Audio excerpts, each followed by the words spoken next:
마지막이 아름다운 삶이라는 제목으로 은혜를 나누고자 합니다. 왜 마지막이 아름다워야 되는지 대충 이해가 되시죠? 가룟 유다의 이야기를 통해서 우리가 신앙생활이 좀 끝이 아름다워야 된다. 가룟 유다는 시작이 너무 예수님과 함께하는 삶의 시작이 너무 좋았잖아요. 물론 인생에 있어서 이 사람은 뭐 바리새파였다, 그리고 뭐 열심당원이었다, 뭐 헤롯당원이었다 이런 이야기를 하는데, 이스라엘이 로마로부터 정치적으로 해방되는 것에 누구보다 열망했고, 예수 그리스도 메시아가 이 땅에 오시면 이 모든 것으로부터 우리는 벗어난다, 그런 메시아, 그런 대망 사상을 가지고 있던 그런 사람이에요. 이런 사람이 예수님의 부르심을 받았거든요. 예수님의 제자가 되었어요. 성경은 그가 예수님의 사도로 부름받았다. 영광스러운 거잖아요. 사도가 되었으니까. 예수님과 함께 그 따라다니는 기쁨들, 예수님이 행하셨던 기적들, 또 예수님의 그 가르침들, 그 권위에 사람들이 막 놀라는 모습들, 죽은 사람이 살아나는 모습들, 도저히 변화되지 않을 것 같은 사람들이 변화되는 모습들 다 봤잖아요. 엄청난 영광을 경험한 사람이거든요. 그리고 예수님 제자들 따라다닐 때 이 사람이 어떻게 해요? 그 돈깨를 맡았다. 요한복음 12장에 보면 그 돈깨를 맡았다 이야기를 해요. 그러니까 회계 업무, 재정, 그 공동체에서 이제 회계를 감당한 거죠. 예수님의 그 제자들이 움직였을 때 이제 사람들이 뭐 기부도 했을 거고, 또 거기에 있는 공동 운영 기금들이 있잖아요, 그죠? 거기를 맡아서 일했던 사람, 맡길만 하니까 그 일을 했겠죠, 그죠? 그만큼 또 공동체에 신뢰가 있었던 사람이었었어요. 예수님이 행하셨던 일들을 보는 기쁨들, 그리고 예수님을 따라다니는 기쁨들, 그리고 주님의 일에 참여하는 기쁨들, 이런 과정들이 너무 좋았잖아요. 3년 반 동안. 예수님을 만나기 전에 그의 삶은 예수님이 오셨으면 좋겠다, 이런 열망이었어요. 그런데도 예수님을 못 만나니까 공허했죠. 그런데 예수님을 만난 거예요. 근데 공허함이 그 빈자리가 채워질 거 아니에요, 그죠? 그런데 이렇게 살아가던 사람, 이렇게 은혜를 누린 사람, 사도로 부름받은 사람, 이 사람이 마지막 끝에 어떤 결과를 주고 있어요? 예수님을 팔아넘기는 자리에 있어요. 여러분, 이런 사람들이 이 시대에 있을까요, 없을까요? 굉장히 많이 있습니다. 가룟 유다 같이 예수님을 버리고 주님을 따라가지 못하는 사람들이 굉장히 많이 있어요. 예수님의 제자들도 뭐 마지막에 전부 다 배반하고 떠나가고, 가룟 유다도 그렇고 다 제자들의 영망으로 다 무너졌잖아요, 그죠? 근데 가룟 유다처럼 살아가는 사람들도 굉장히 많이 있다. 이거를 이제 배교라고 이야기를 하잖아요. 배교라고도 하고, 주님을 떠나버리는 사람, 주님을 따라가지 못하는 사람, 마지막에 어떻게 해요? 주님을 저버리는 사람들, 이런 사람들이 굉장히 많이 있다는 것을 알 수 있어요. 끝까지 따라가지 못했잖아요. 3년 반 동안. 어떻게 보면 그 십자가 가는 그 길목에서 그 마지막 일주일, 그죠? 마지막 그 일주일 거기서 무너져 버렸어요. 왜 따라가지 못했을까요? 그 자신이 예수님을 따라갔을 때 그 갖는 기대감이 있잖아요. 이 예수님이라면 나한테 어떤 일을 행하셔야 된다. 이 예수라면 우리 민족에게 어떤 일을 하셔야 된다. 이런 기대감이 있잖아요. 어떤 기대감이에요? 그거 처음에 그 열심당원이었을 때 했던 기대감이죠. 이스라엘이 로마의 압제로부터 벗어나는 거. 나라의 독립이에요. 나라를 사랑하는 사람일 수 있었겠죠. 그리고 이제 개인의 이건 해당되는 거예요. 예수님을 따라가면 부와 권력, 명예 다 합치면 성공을 할 것이라는 그 기대감. 부자 될 것 같고, 예수님 되면 우리 집은 명문 있는 가문이 될 것 같고, 그런 기대감이 있었던 거예요. 근데 예수님을 따라가는데 마지막 순간에 내가 만나는 예수는 어떤 예수예요? 아주 무력한 예수예요. 힘이 없는 예수예요. 아무것도 줄 수 없는 예수예요. 이 사람이 나에게 부를 준다고? 권력을 준다고? 명예를 준다고? 왜요? 이 예수는 그냥 낙이 타는 예수. 민중들 속에 한호받지만 나라의 전체의 힘을 얻지 못하는, 장악하지 못하는 예수. 어떤 예수예요? 십자가에 매달려가는 예수, 끌려가는 예수. 이 예수 갖게 되지 못하는 거예요. 여기에 이제 충돌이 일어나잖아요. 여러분, 그래서 신앙생활 떠나는 사람은 여기서 많이 떠나는 거예요. 내가 기대했던 신앙생활과 현실로 이루어진 삶 사이에서 괴리가 일어나는 거예요. 신앙생활 했더니 별볼일 없는 거예요. 가난의 문제가 해결되지 않는 거예요. 우리 집안은 보면 막 늘 이렇게 힘들고, 우리 다른 사람들은 막 엄청 다 이렇게 명성이 있게 막 좋은 학교도 가고, 자녀들 좋은 직장 가고, 그죠? 좋은 사람 결혼해서 막 다 사는데 우리는 왜 이러지? 여기에 오는 이 괴리감. 이게 믿음으로 극복이 돼야 되는데 이게 극복이 안 되는 거예요. 처음에는 기대감이 있었어요. 주님을 따라갈 때는. 이분만 따라가면 될 거라고. 따라오면, 이런 이야기 있잖아요. 우리 그런 이야기 많이 듣거든요. 당신이 주님께 헌신하십시오. 주님이 당신의 일을 할 것입니다.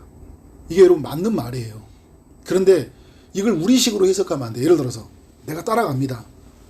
그래서 당신의 있는 문제, 결혼의 문제, 돈의 문제, 집의 문제 다 해결할 것입니다. 여러분, 이제 이거를 이런 구도로 가버리면, 만약에 이거 있잖아요. 결혼을 못했어. 집을 못 얻었어. 가난했어. 그러면 어떻게 돼요? 나는 주님의 일을 했는데 주님은 내 일을 안 하시는 게 되잖아요. 그죠? 그래서 어떻게 돼요? 실망해요. 영적인 실망감이 있거든요. 그래서 사람들이 조금씩 떠나요. 거리감이 생겨요. 이제 주님과 나 사이에 조금 거리감이 생기죠. 하나씩이 더 들어요. 더 거리감이 생기는. 마지막에 어떻게 해요? 돌아서 가버리는 거예요. 부자 청년이 그냥 돌아가듯이.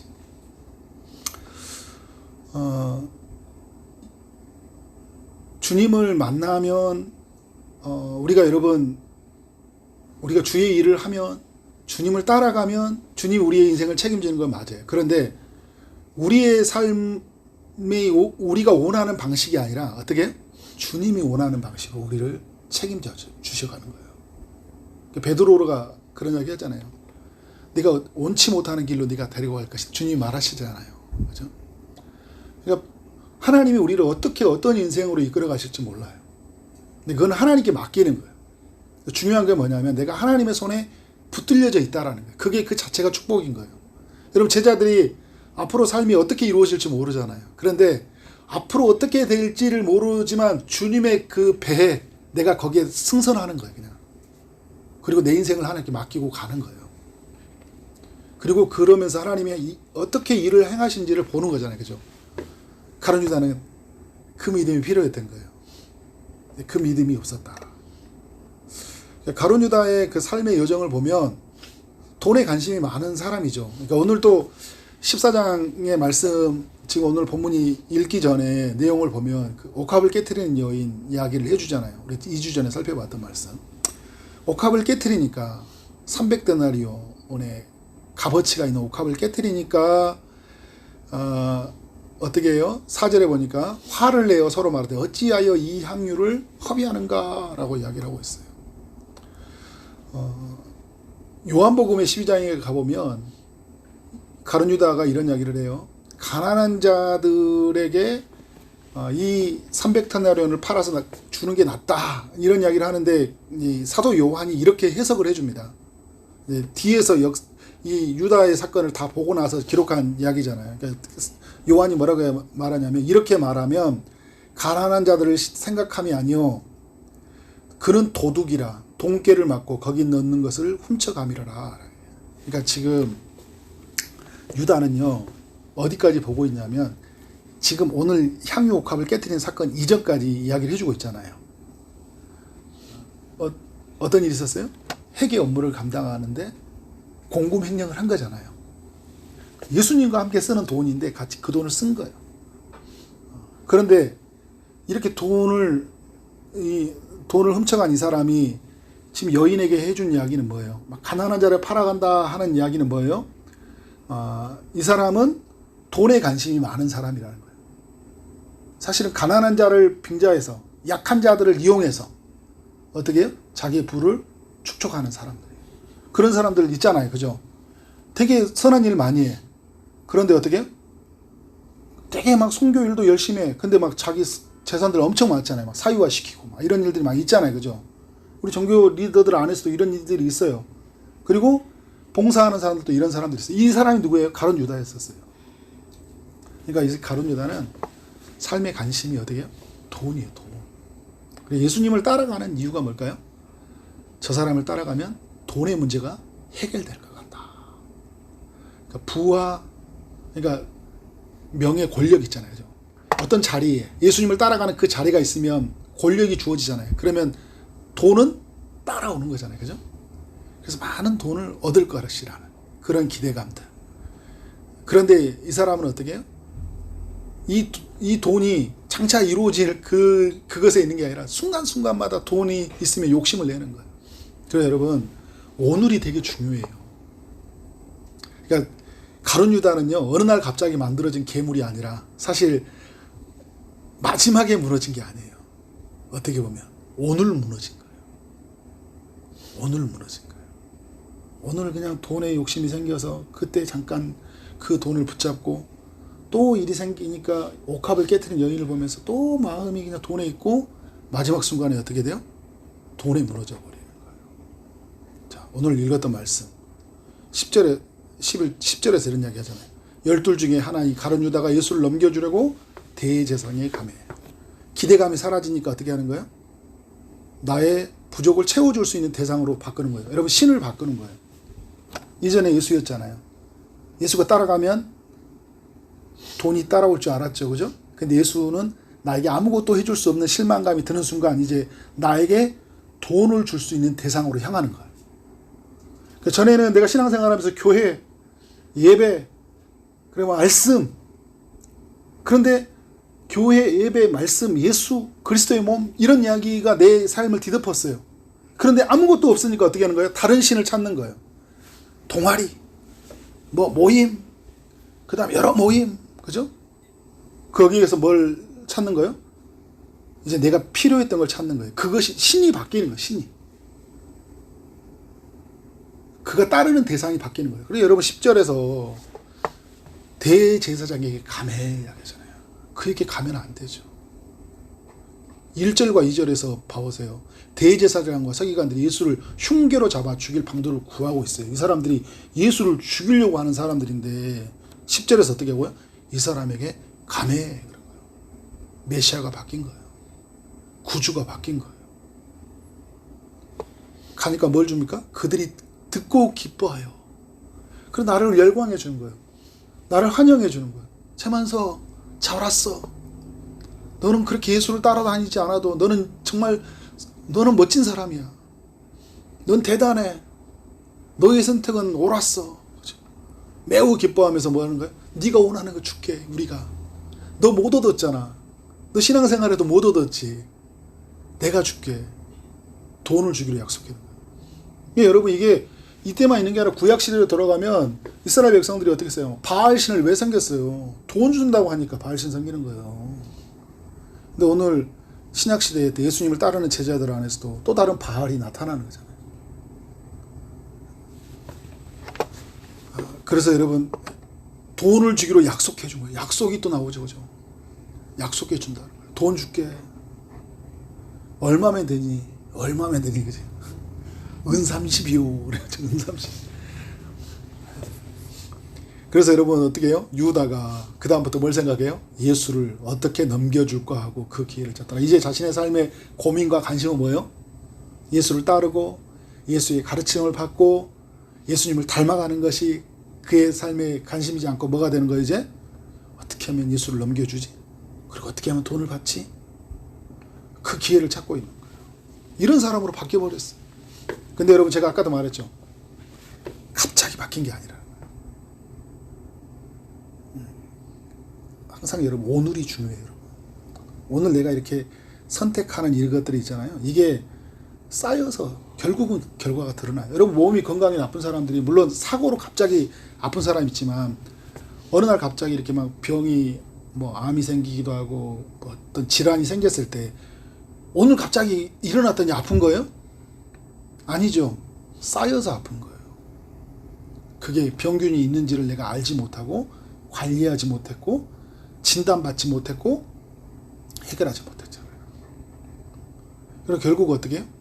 그게 쌓여서 드러나잖아요. 오늘 유다도 어떻게 해요? 그게 쌓여서 마지막 순간에 그게 드러나요. 그래서 여러분 끝에 가보면 다 알아요. 끝에 가보면 다 아는 거죠. 자, 근데 여러분 돌이킬 수 있는 기회가 있었죠. 이제 예수님이 이제 요한복음에 연결해 보면 성만찬도 하고요. 성만찬도 하고 거기에 가룟 유다도 있었어요. 그리고 예수님이 발도 씻어줘요. 성만찬하고 예수님이 가룟 유다의 발도 씻어줘요.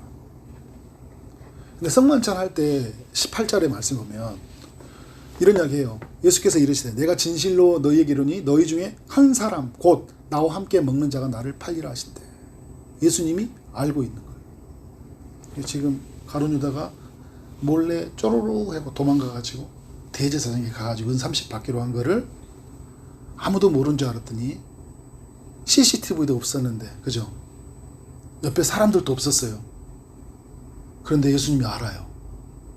왜요? 주님이 CCTV니까. 여러분 주님은 다 봐요. 여러분 우리 막 어디 가서 막 오늘 교회에서 예배드린 자리만 하나님이 CCTV 켜고 다 보이는 게 아니라 어떻게 해요? 다 보고 있어요. 우리가 가서 하는 것들. 너희 중에 한 사람 나와 함께 먹는 자가 나를 팔리라. 이게 너희 지금 얘기 말하잖아요. 너희 중에 한 사람. 사람들이 깜짝 놀랐을 거 아니에요. 그들이 근심하여 하나씩 나는 아니죠 라고 말하기 시작하죠. 나는 아닙니다. 저는 아니에요. 막 딱 그런 사람 아니라고 이제. 그런데 20절 보니까 12 중에 하나 나와 함께 그릇에 손을 넣는 자니라 이야기하고 있어요. 자, 그 손을 넣는 자니라 이야기할 때 이제 여러분 이제 이런 거잖아요. 나와 함께 먹는 자가 있다라는 그 자체의 이야기는 뭐냐면 주님이 가룟 유다를 바로 책망할 수 있었지만 우회적으로 돌려서 이야기하잖아요. 그러니까 여러분 주님은 오늘 우리에게도 찾아오셨어요. 우회적으로 돌려서 이야기를 하셔요. 자, 다윗이 밧세바 범한 사건이 있을 때 나단 선지자가 와가지고 그죠? 우회적으로 다른 사건을 이야기하잖아요. 그죠? 이 양을 잡아먹는 그 나쁜 목자에 대해서 이야기를 해요. 막 다윗이 화내니까 바로 당신입니다 이야기하잖아요. 그죠? 그 말은 무슨 말이에요? 돌이킬 수 있는 기회를 주시는 거거든요. 나는 아니죠 라고 말할 때 가룟 유다가 어떻게 해야 될까요? 주님 제가 그랬어요. 제가 순간 너무 돈이 좋아가지고 그래야면 이게 정상이에요 여러분. 그래 여러분 가룟 유다처럼 오늘 여러분 핵심을 또 잘못 말하면 가룟 유다처럼 돈 사랑하면 나 이제 다 지옥 간다 이런 의미가 아니에요. 우리 인간은 돈을 벗어날 수 없어요. 다 돈에 늘 우리 돈에 흔들리기 때문에 돈 문제로부터 완전히 벗어나는 건요 주님이 오신 날이에요. 그런데 주님이 주님보다 돈을 더 많이 사랑하는 날을 우리가 들킬 때 있잖아요. 그럼 어떻게 해요? 나는 아니에요 라고 하는 게 아니라 어떻게 해요? 주님 제가 사실은 돈이 필요했어요. 그리고 주님 따라가면 주님이 안 믿어져요. 믿음 없는 걸 이야기하고 돈을 사랑하는 걸 이야기해야 될 거 아니에요. 나 진짜 예수님 내가 믿는 예수님 이런 분 아닌 것 같았어요. 그래서 나 그냥 돈 받고 그냥 이렇게 내 인생 이렇게 정말 이렇게 삶이 보장되어졌은 그 길로 살고 싶었다. 근데 생각해 보니까 내가 이건 잘못되었던 것이다. 그러니까 주님께 자비를 구해야 되잖아요. 그죠? 근데 나는 아니지요. 같이 이야기하는 거예요. 그러니까 주님이 더 적극적으로 이야기하셔요. 12 중에 하나, 나와 함께 그릇에 손을 넣는지 아니라. 지금 그릇에 손을 넣는데 21절에 누가 손을 넣고 있어요? 이게 보면 20절, 21절에 가룟 유다가 함께 손을 놓고 있어요. 그러면 다 보면 뻔히 보이잖아요. 그럼 가룟 유다가 이건 빼도 박도 못하는 거예요. 그건 나의 나. 공개적으로 주님이 나를 책망하고 있는. 그런데 주님이 이름을 말하지 않아요. 너라고 이야기하지 않아요. 손을 놓고 있는 사람이 그게 계속 뭘 이야기하고 있는 거예요. 돌이켜라. 유다야. 네가 돈을 팔 만큼 내가 그런 존재가 아니야. 그죠? 나를 따라오라는 거잖아요. 그죠? 주님을 따라가는 것이 결코 그 인생에 가지고 있는 낭비고, 주님을 따라가는 것이 자기 인생에 있어서 어마어마한 잘못된 선택이 아닌 것이 아니라 주님을 따라가는 것이야말로 최고의 선택이고, 그것은 주님을 따라가는 것이야말로 최고의 부여예요. 그래서 21절에 인자는 자기에 대해 기록된 대로 가거니와 인자를 파는 그 사람에게는 화가 있으리라. 나는 말씀대로 이제 어떻게 해요? 고난의 짐을 지고 가겠지만 나를 팔아버리는 그 사람, 바로 가룟 유다에게는 화가 있다라는 거예요. 그래서 주님이 뭐라고 하면 차라리 나지 아니하였다라면 자기에게 좋을 뻔하였느니라. 태어나지 않고 내가 부르지 않았어야 되는데 여기까지 와서, 그죠? 그러면 주님이 이런 이야기를 하시면 돌이켜야 되는데 돌이키지 못하는 그런 연약한 모습들을 보여주고 있습니다. 그래서 결국은 그는 돌아서지 않았어요. 41절 내용을 보면 마가복음 이제 42절에서 일어나라 함께 가자 보라 나를 파는 자가 어떻게 해요? 가까이 왔느니라. 43절 예수께서 말씀하실 때 곧 12 중에 하나인 유다가 왔는데 대제사장과 서기관들과 장로들에게서 파송된 무리가 검과 뭉치를 가지고 그와 함께 하였더라. 44절 예수를 파는 자가 이미 그들과 군우를 짜 이르되 내가 입맞추는 자가 그이니 그를 잡아 단단히 끌어가라 하였는지라. 아주 악하게 사용되어지고 있어요. 여러분, 사람이 한번 무너지잖아요. 아주 악하게 사람이 무너져 버려요. 안 그럴 것 같죠? 많이 봤어요. 사람이 한번 막 무너지면 막 나가버려요. 다 무너뜨려 버려요. 그냥. 교회가 없어요. 다 무너뜨려 버려요. 하나님이 돌이킬 수 있는 기회를 주시고, 그래서 다시 은혜를 붙들고 살아갈 수 있도록 하나님이 그렇게 공고하시고 부르시는데 그걸 저버리고 어떻게 해요? 막 살아버려요. 사도행전 1장 25절에 가룟 유다를 뭐라고 하냐면 직무를 버리고 자기의 것으로 가버렸다. 직무를 버리고. 그러니까 가룟 유다가 가지고 있는 첫 번째 직무는 제자로서의 직무죠. 주님을 따라가야 돼요. 주님을 배워야 돼요. 그리고 그 제자의 그룹에서의 직무는 뭐예요? 사도행전에서 1장 18절의 그 내용을 보면 돈을 맡는 직무를 가지고 있었어요. 거기에 그 역할이 했어요. 그리고 더 중요한 예수님을 따라가는, 그리고 앞으로 더 좋은 직무는 뭐예요? 예수님을 알리는, 이제 예수님의 가르침을 배웠던 것들을 어떻게 해요? 사람들에게 알리는 그런 증인의 직무가 그에게 주어지잖아요. 예수님이 다른 제자들에게 다 주어졌어요. 그런데 이 직무를 버리고 그냥 제 길로 가버렸어요. 자기의 길로. 자기가 원하는 길로. 성공을 위한 길로. 돈을 얻는 길로. 부를 축적하는 그 길로 가버렸다라는 거죠. 그래서 여러분, 제가 오늘 설교의 제목처럼 마지막이 아름다운 삶이라고 했는데요. 그래서 가룟 유다가 우리에게 주는 도전은 뭐냐면 마지막이 아름다워야 된다. 마지막이 아름다우려면 오늘을 믿음으로 살아가야 된다라는 거죠.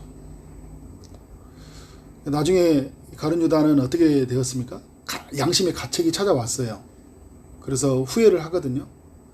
양심의 가책이 찾아서 그 대제사장들에게 가가지고요, 은 30을 다시 돌려줘요. 그리고 이제 자기가 무지한 피를 팔고 죄를 범하였다 하면서 자기가 얼마나 큰 죄인지, 죄를 저질렀는지를 알게 돼요. 그런데 여러분, 가룟 유다는 돌이키지 않아요. 주일날 이평강 목사님이 그런 이야기 했잖아요. 우리가 은혜 받는다는 건 뭐라고 그랬어요? 돌이키는 거라고 했잖아요. 돌아서야죠. 누구에게로 돌아서야 될까요? 죄를 뉘우치는 것으로 끝나는 게 아니라 우리는 누구에게로 가야 돼요? 주님에게로 가야 되는 거예요. 후회로 끝나는 게 아니에요. 우리는 누구에게로 가야 돼요?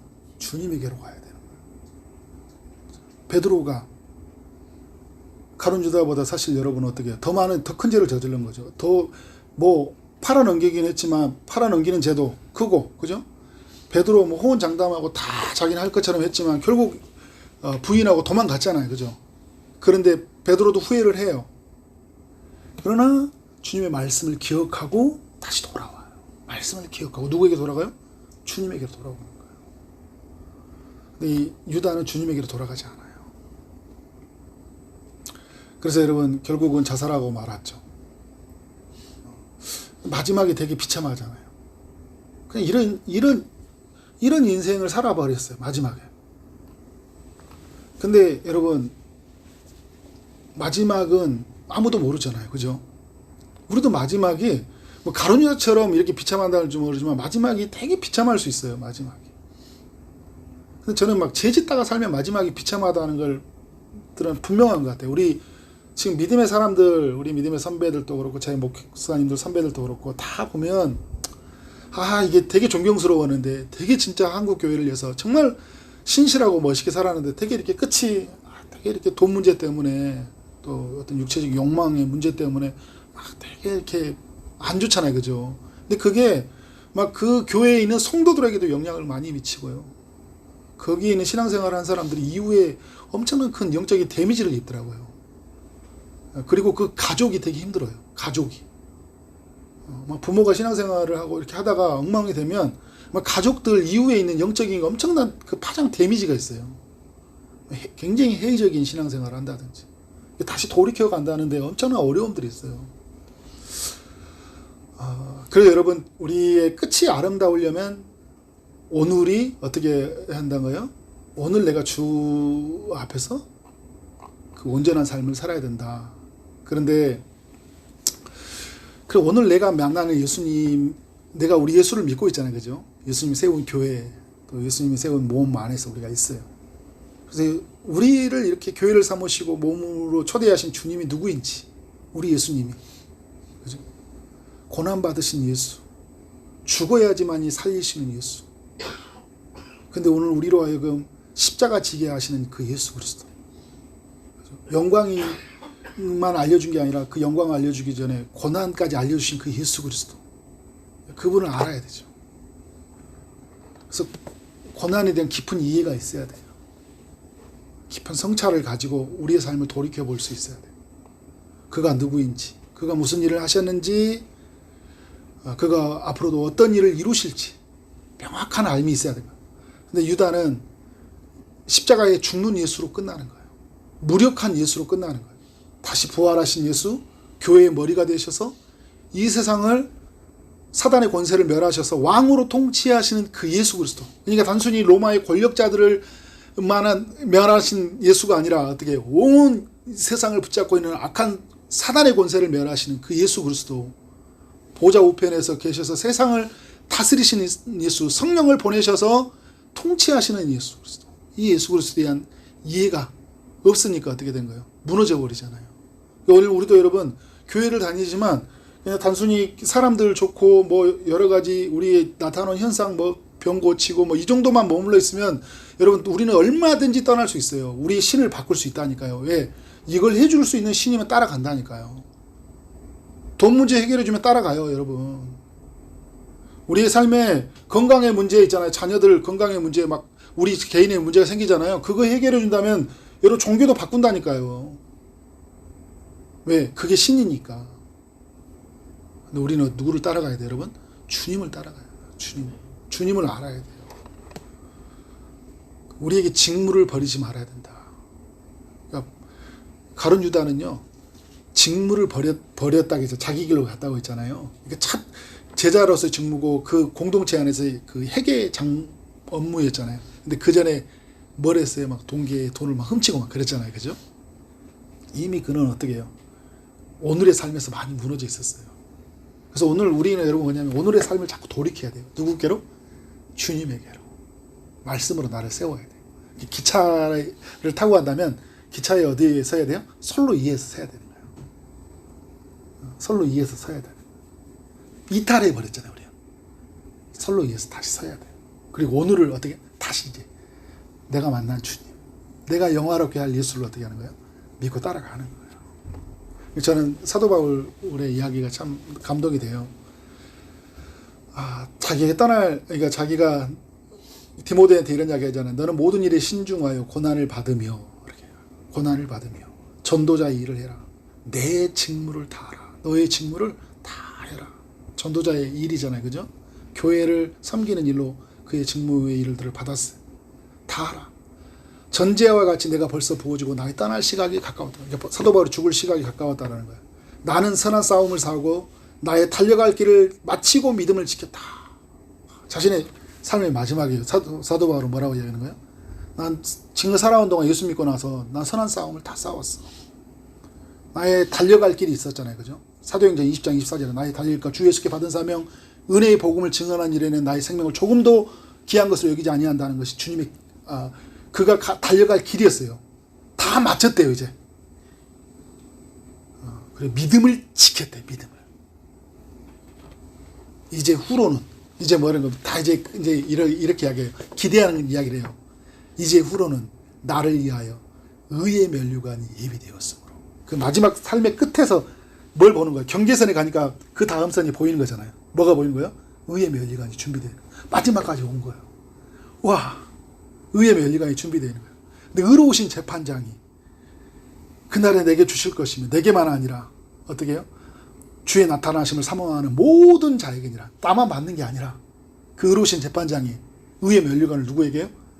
사도 바울과 같이 끝까지 믿음을 지킨 사람들, 마지막 순간까지 주를 향해 사랑했던 사람들에게 의의 면류관을 씌워주신다. 여러분 마라톤 경기 마지막 끝까지 하는 사람은 뭐가 보입니까? 시상대가 보이는 거잖아요. 조금만 다 왔어. 이제 다 왔어. 이제 마라톤 보면 마지막 경기장 들어오잖아요. 그죠? 들어오면 뭔 생각해? 이제 끝에 왔어. 저 끝에가 라인이 보이는 거야. 그때 남아오는 게 아니라 뒤에 사람들 오잖아요. 그죠? 같이 함께 받는 거잖아요. 저는 우리 초이동산 교회 성도들이 정말 이렇게 마지막에 저는 우리 하나님 앞에 섰을 때 다 같이 이렇게 의의 면류관 씌어져 있는 모습으로 있잖아요. 같이. 집사님, 장로님, 권사님 너무 주를 위해서 잘 살아오셨어요. 서로 막 위로하고. 그리고 주님의 위로가 있잖아요. 너 정말 잘 살았다. 나를 위해서 살았다. 야, 돈도 뭐 진짜 여러 문제, 삶의 건강 문제 있었지만 그것이 주가 되지 않고 내가 주가 되어서 살아온 너의 삶. 얼마나 하나님이 기뻐하시겠어요. 이렇게 살아가는 우리의 삶이 되어지기를 주님의 이름으로 축원합니다. 아멘.